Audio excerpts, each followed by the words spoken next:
Hello friends, welcome. आज हम देखेंगे सोलार ऑनलाइन एप्लीकेशन के प्रोसेस के बारे में। तो चलिए स्टार्ट करते हैं। सबसे पहले आपको आना है MSEDCL की वेबसाइट के होम पेज पर। उसके बाद में आपको नीचे यहाँ पे जो ट्रैक स्टेटस अपलोड डॉक्यूमेंट दिख रहा है वहाँ क्लिक करके सोलर रूफटॉप पे क्लिक करना है। तो आपके सामने ये सोलर एप्लीकेशन का फॉर्म खुल जाएगा। तो यहाँ पे कुछ इंस्ट्रक्शन आपको दे रखे हैं कि भाई किस तरह भरना है, क्या फ़ीस है। और सबसे इम्पोर्टेंट बात, सोलार के लिए अप्लाई करने के लिए आपका जो है तो लाइट बिल क्लियर होना चाहिए। अगर आपका लाइट बिल क्लियर नहीं है, आपका कुछ अमाउंट पेंडिंग है, तो आप अप्लाई नहीं कर सकते। तो चलिए हम मानते हैं कि आपका लाइट बिल क्लियर है। तो आपको क्या करना है, यहाँ पर आपका कंज्यूमर नंबर डालना है, फिर उसके बाद सर्च पे क्लिक करना है। तो आपके सामने आपकी सारी डिटेल्स खुल जाएंगी। अगर आपको हेल्प चाहिए तो इस हेल्प डॉक्यूमेंट पे अगर आप क्लिक करेंगे तो एक PDF आपको दिखेगी, जिसमें आपको जो है तो गाइडलाइंस दी हुई कि किस तरह से आपको भरना है, कौन से ऑप्शन का क्या मतलब है। तो चलिए, और अगर आप सब्सिडी के थ्रू जाना चाहते हैं तो आप अगर ये empanelled agencies under MNRE phase 2 RTS scheme देख रहे हैं तो आपको जो है तो उन एजेंसीज़ के डिटेल्स मिलेंगे जो सब्सिडी के थ्रू काम कर रहे हैं। तो चलिए, आपने आपके डिटेल्स देख लिए, फिर नीचे आपको जो है तो आपका ये टेक्निकल डिटेल्स बताएगा, सिंगल फेज़ है, आपका सैंक्शन लोड कितना है, एक्सेट्रा। तो आपको यहाँ पर जो है तो स्कीम नेम में अगर आप सब्सिडी के थ्रू कराना चाह रहे हैं तो MNRE RTS फेज़ 2 सब्सिडी का ऑप्शन चूज़ करना है। अगर नहीं तो रेगुलर नॉन सब्सिडाइज आपको चूज़ करना है। उसके बाद में दोस्तों यहाँ पे RE एग्रीमेंट जो आपको दिख रहा है, तो उसमें आप अगर नेट मीटरिंग एग्रीमेंट चूज़ करोगे तो आई थिंक कि यही बेटर है ऑन ग्रिड सिस्टम के लिए, क्योंकि इसमें यह होता है कि भाई आपने जो है तो कितना जनरेशन किया, उसमें से आपने MSEB को कितना एक्सपोर्ट किया, और MSEB से रात में या फिर दिन के टाइम में जब जनरेशन कम हो तो उनसे लिया कितना, ये दोनों का सब कैलकुलेशन होके मंथली आपको बिल जनरेट होता है नेट मीटरिंग में। और नेट बिलिंग एग्रीमेंट में आपने महीना भर कितना कंज्यूम किया, महीना भर कितना दिया, ये दोनों बिल अलग अलग जनरेट होते हैं। पहले आपको आपका जितना कंज्यूम किया वो भरना पड़ता है, फिर जितना एक्सपोर्ट किया उसका MSEB आपको पे करती है। तो जो कि मुझे नहीं लगता कि फ़ायदे की चीज़ है। और अगर आप दोनों भी चूज़ नहीं करना चाहते, नेट मीटरिंग, नेट बिलिंग, तो आप RE जनरेटिंग सिस्टम जो कि ऑफ ग्रिड हाइब्रिड के लिए यूज़ होता है। तो चलिए आगे बढ़ते हैं।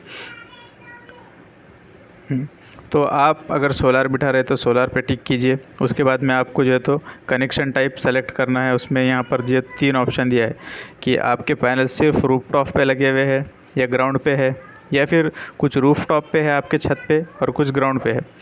अगर ऐसा है तो आपकी ग्राउंड कैपेसिटी आपको यहाँ डालना है कि भाई ग्राउंड पे कितने किलोवाट कैपेसिटी के पैनल है और रूफटॉप पे कितने हैं।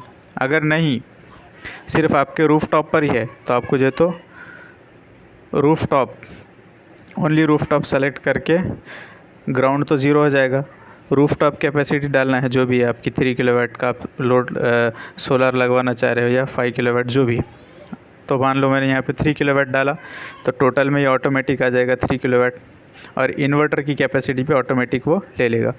फिर output of voltage RE system, ये ऑटोमेटिक आएगा, आपको सेलेक्ट करना है, एक ही ऑप्शन मिलेगा आपको। चलिए, फिर उसके बाद में do you want to maintain the chronology in case of there is in adequate distribution transformer capacity, तो ये आपको यस ही सेलेक्ट करना है।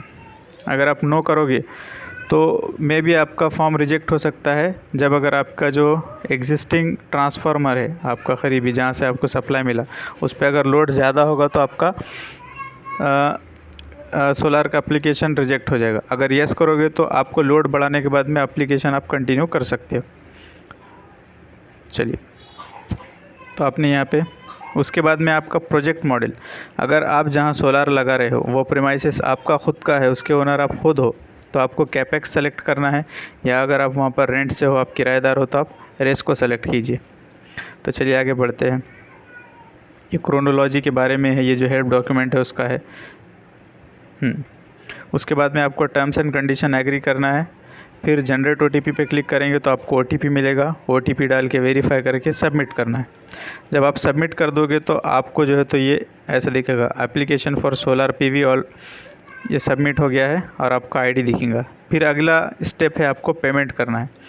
तो पेमेंट करने के लिए आपको ये यहाँ पर लाकर छोड़ेगा। आपका कंज्यूमर नंबर या एप्लीकेशन आईडी जो है आप डाल सकते हैं, कैप्चा डाल के एंटर करोगे तो ये ऐसे खुल जाएगा आपको कि भाई आपकी फ़ीस कितनी पे करना है। फिर आपको यहाँ पे आपका मोबाइल नंबर डाल के टर्म्स कंडीशन एक्सेप्ट करना है और क्लिक करना है पे नाउ पे।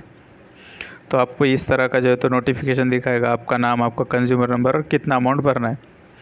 तो इतने सारे ऑप्शंस आपको मिलते हैं पेमेंट करने के, internet banking, credit card etcetera. अगर आप चाहते हैं कि गूगल पे, एयरटेल मनी ऐसे डिजिटल वैलेट से पेमेंट करें तो आप डिजिटल वैलेट्स पे क्लिक कीजिए, गूगल पे या जो भी आप करना चाह रहे हैं वो सेलेक्ट कीजिए।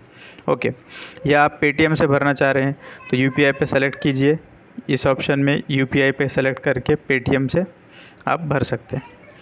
जब आप पेमेंट कर चुके होंगे तो आपको फिर एजेंसी ऐड करना है कि भाई आप किस एजेंसी के थ्रू काम करवा रहे हैं। तो यहाँ पे क्लिक करेंगे आप तो ये आपके सामने खुल जाएगा आपके डिटेल्स। तो आपको जो है तो अगर आप सब्सिडी के थ्रू जा रहे हैं तो MSEDCL इम्पैनल्ड एजेंसी पे क्लिक करके आपकी एजेंसी सेलेक्ट करना है।